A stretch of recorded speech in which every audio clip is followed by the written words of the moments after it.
এই ভিডিও টিউটোরিয়ালটি দেখে উচ্চ মাধ্যমিক পর্যায়ের শিক্ষার্থীরা কিভাবে পোস্ট অফিস বক্স ব্যবহার করে অজানা রোধের মান নির্ণয় করতে হয় তা জানতে পারবে।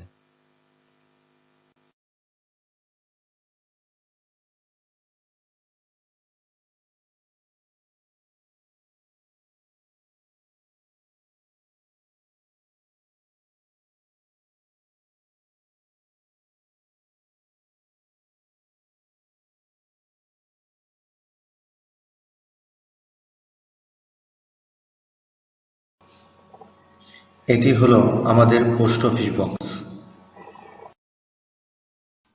এই বাক্সে 3 লাইনের রোধ সাজানো থাকে। এই রোধগুলো 3টি অংশে বিভক্ত থাকে। প্রথম লাইনের রোধগুলো 2টি অংশে বিভক্ত। একটি হুইটস্টোন ব্রিজের সাথে তুলনা করলে এটি আমাদের পি বাহুর রোধ এবং এটি আমাদের কিউ বাহুর রোধ।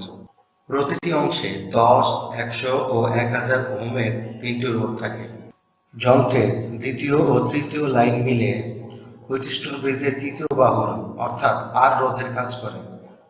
এতে সাধারণত 1 থেকে 500 ওহমের বিভিন্ন রোধকুণ্ডলী শ্রেণী সমন্বয়ে যুক্ত থাকে। এছাড়া 2টি টেপা চাবি থাকে।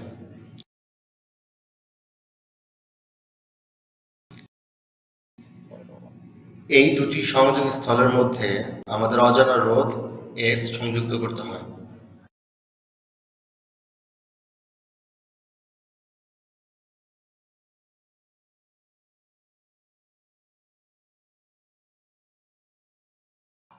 এটি গ্যালভানোমিটার। আমরা এই 2 প্রান্ত বর্তনীতে যুক্ত করব।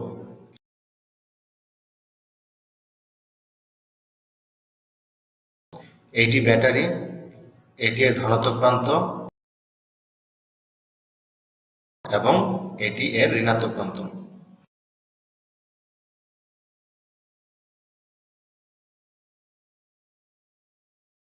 এটি অজানা রোধ যা আমরা পরিমাপ করব।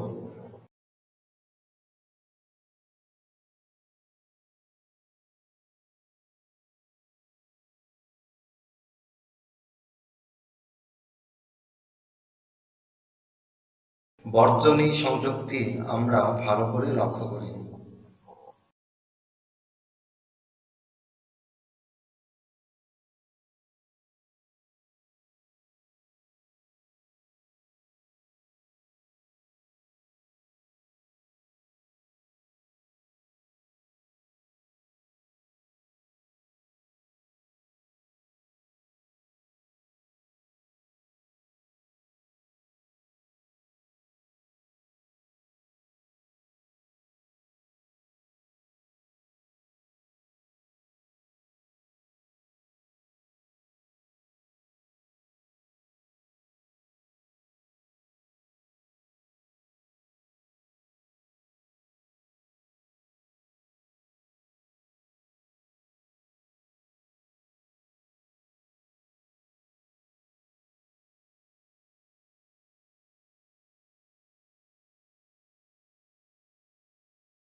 বর্তনী সংযোগের সময় আমরা সকল সংযোগকারী তারের প্রান্তগুলো ভালো করে ঘষে নেব।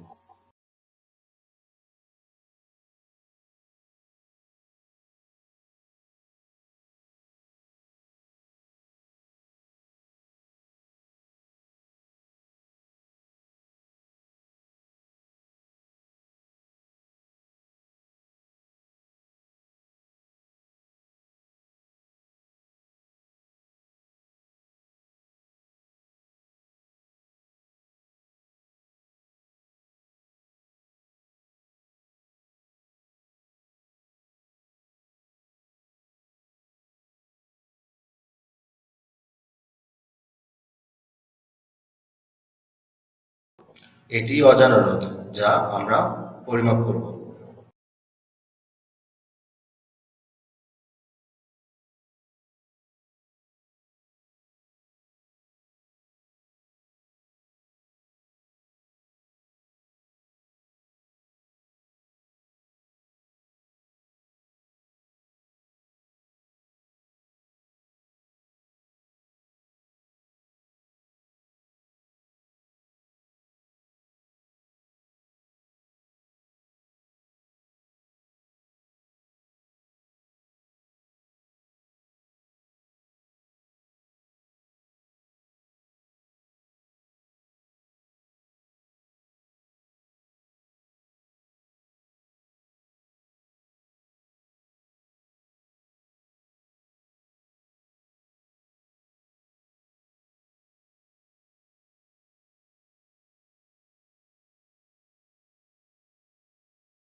প্রথমে পি বাহু থেকে 10 ওহম, কিউ বাহু থেকে 10 ওহম এবং আর বাহুর রোধ শূন্য রেখে টেপা চাবি দুটো চেপে ধরে গ্যালভানোমিটারের কাঁটার বিক্ষেপ পর্যবেক্ষণ করা হয়।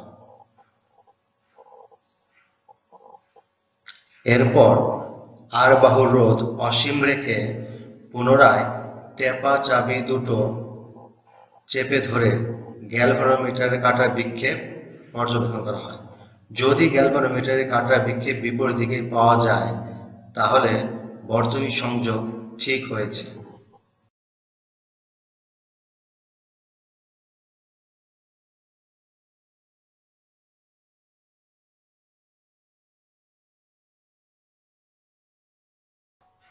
পি বাহুতে 10 ওহম, কিউ বাহুতে 10 ওহম এবং আর বাহুতে 0 ওহম মানের রোধ রেখে টেপা চাবি দুটো চেপে ধরলে গ্যালভানোমিটারের কাঁটার বিক্ষেপ ডান দিকে পাওয়া যায়।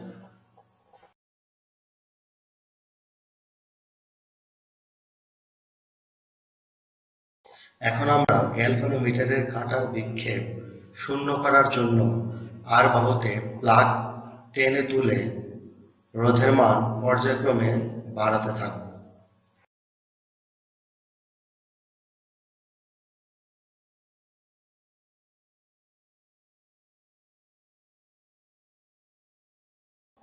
Fifty, 20, 20 and 5। দেখা যায় 95 ওহমস রোধের জন্য গ্যালভানোমিটারের কাঁটার বিক্ষেপ শূন্য হয়।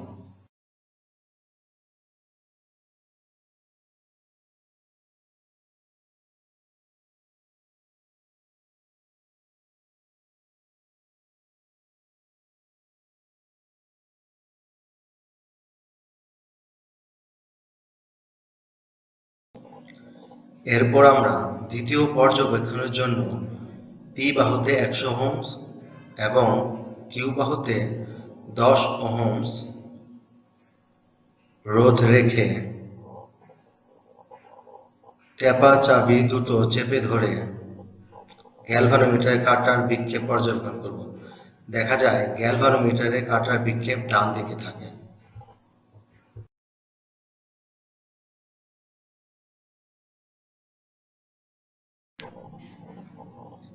পূর্বের পদ্ধতি অনুসরণ করে আর বাহুর রোধ ক্রমান্বয়ে বাড়িয়ে গ্যালভানোমিটারের কাঁটার বিক্ষেপ পুনরায় শূন্যে নিয়ে আসতে হবে।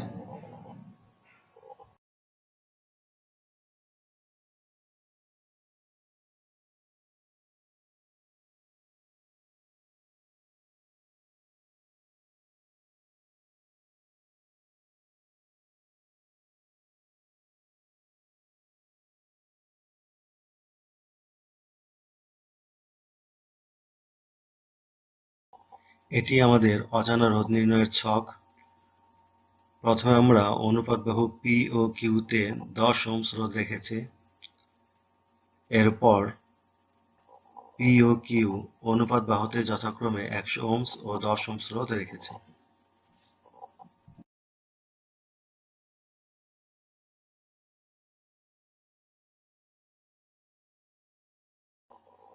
আমরা এখানে ক্যালকুলেশন করার জন্য হুইটস্টোন ব্রিজের ভারসাম্য অবস্থার শর্ত অর্থাৎ P by Q equal to R by S ফর্মুলাটি ব্যবহার করব।